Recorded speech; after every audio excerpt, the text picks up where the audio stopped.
Bueno, buen día, buena tarde, buena noche a todos, a todas.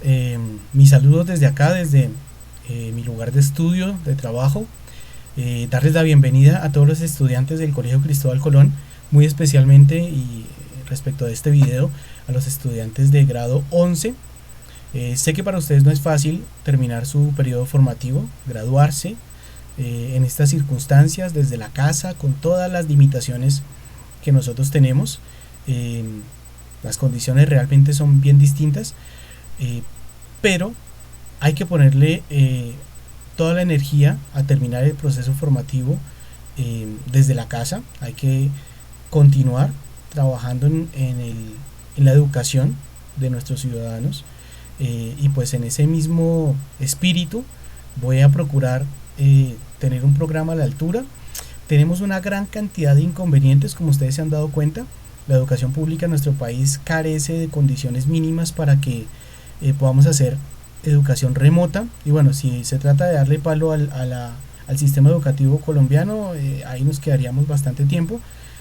Sí me parece importante mencionar que en la actualidad no contamos con los elementos básicos para responder a, a la situación social eh, en la que nos pone el COVID, ¿no?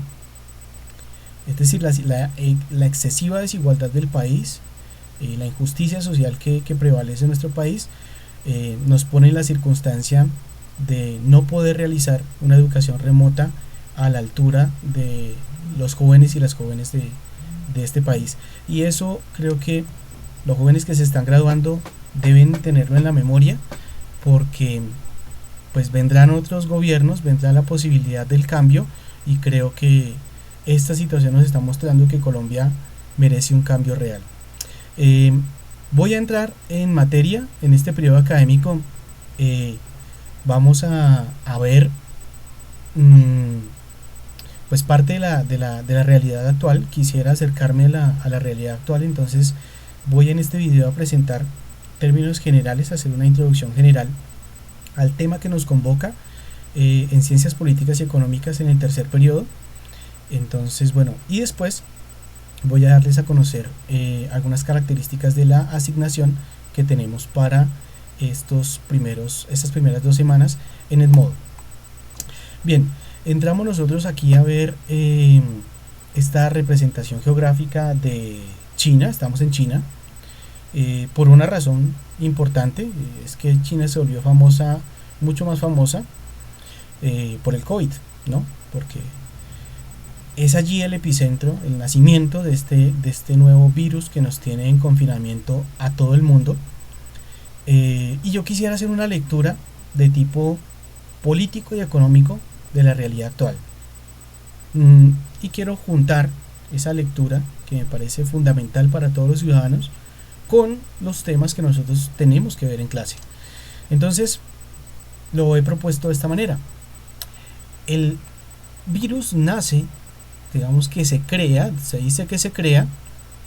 Ahí ustedes van a leer al profesor Román. Él tiene una hipótesis de que no se crea en un laboratorio, pero vamos a leer sobre eso. Sin embargo, digamos que vamos a plantear, el virus tiene su origen aquí en China. Y a partir de China, pues, se propaga, ¿cierto? Por otros lugares. La realidad es que, eh, digamos que el tratamiento que le da China o Europa a una situación de salud como estas es por lo menos para darnos una reflexión sobre el mundo actual. Fíjense que la inversión que tiene China para confrontar el virus, o incluso en Europa, en situaciones como las de Italia, como las de Francia, que es países altamente desarrollados que nosotros no esperábamos que tuvieran crisis de este tipo, sobre todo en sus sistemas de salud, se vieron realmente en una dificultad grande. La cantidad de muertos fue considerable, pero sin embargo estos países europeos y China también, incluso Rusia, tienen unas condiciones distintas que les permite, digamos que fortalecer su sistema de salud, de manera que puedan atender a todos los ciudadanos que necesiten hospitalización. La inversión en términos de salud es rápida, ágil, de manera que su economía se contrae, por supuesto, como pasa con el resto del mundo, pero no se contrae en las mismas dimensiones que sucede en países como Colombia. ¿Por qué razón? Es la pregunta. ¿Qué es lo que hace que países como China o como Europa puedan responder de una manera ágil, digamos en términos presupuestales, de infraestructura, en términos de capital humano, y qué es lo que hace que países como Colombia no lo logren? O sea, acá se ha demorado muchísimo más el proceso de recuperación social y económica. Y miremos si de pronto sucede lo propio con otros países de América Latina. ¿Sí? Quizá no solo le pasa a Colombia en América Latina, quizá una situación parecida estamos sufriendo, es decir que nuestros países de América Latina se parecen en algo, pues en muchas otras circunstancias de carácter histórico, pero también en cosas de carácter político y económico, que hacen que no podamos responder, digamos, de una manera ágil, fuerte, contundente a una situación de salubridad como la que enfrentamos hoy. Ese va a ser nuestro elemento de análisis. América Latina, vamos a reconocer América Latina y vamos a mirar por qué América Latina no ha tenido las condiciones para enfrentar el COVID. Ahora, ¿cuál es la diferencia entre unos países y otros? Porque no todos los países estamos en las mismas circunstancias. Para hacer un ejemplo, el caso de Brasil, que ha negado el COVID, es bien diferente del caso de Cuba, que es lo que ha hecho que Cuba enfrente la situación actual de una manera distinta a la manera en que lo está enfrentando Brasil. Bien, entonces voy a presentarles las dos primeras actividades que nosotros tenemos acá. Cuando ustedes entran a Edmodo, ustedes se encuentran con esta situación, Ciencias Políticas y Económicas de 11.2, pero también en 11.1 van a encontrar las mismas actividades. En primer lugar, a modo de presentación, unas par de párrafos escritos por mí, les sugiero que lo lean en otro momento. Y aquí está la actividad: el COVID-19 y América Latina. Entonces yo voy a abrir, como ustedes ya se han familiarizado con este asunto, pues la actividad se encuentra acá están los recursos y acá está el espacio para que ustedes resuelvan la actividad, ¿cierto? Entonces acá está el texto del profesor Román. Les sugiero descargarlo para que puedan hacerle anotaciones, resaltar las ideas principales. Aquí está el mapa de América Latina. Fíjense, las actividades son: 1. Realice la lectura del artículo. ¿Sí? ¿Cuál artículo? Este que está acá. 2. Elabore un resumen del texto. Usted realiza la lectura, resalta las ideas centrales y elabora un resumen. En tercer lugar, observe detenidamente el mapa de América Latina. ¿Por qué? Porque nosotros, siendo latinoamericanos, conocemos muy poco América Latina, tanto que deseamos ir a otros continentes sin saber las riquezas que esconden el nuestro. Entonces, quiero pedirles que miren, reconozcan territorialmente los diferentes países de América Latina y realicen el punto 4 pensando geográficamente, es decir, intentando ubicar esas formaciones sociales en esos territorios que están allí. ¿Listo? Entonces, cuarto, a partir de una consulta en internet o en medios de comunicación y ubicando los territorios en el mapa, llene el cuadro con la información sobre los países. Entonces, ¿cuál cuadro? Este cuadro que está acá. Yo le doy acá, le voy a dar descargar, no le voy a dar abrir, le voy a dar descargar.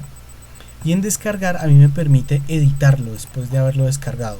Eso es lo que yo quiero. Entonces he descargado el texto y le digo habilitar edición, y aquí ya puedo escribir sobre este texto.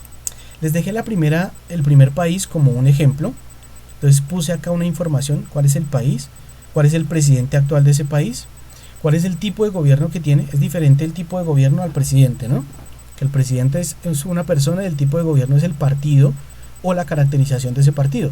Si es de izquierda, si es de derecha, si es neoliberal, si es liberal de base, si es conservador.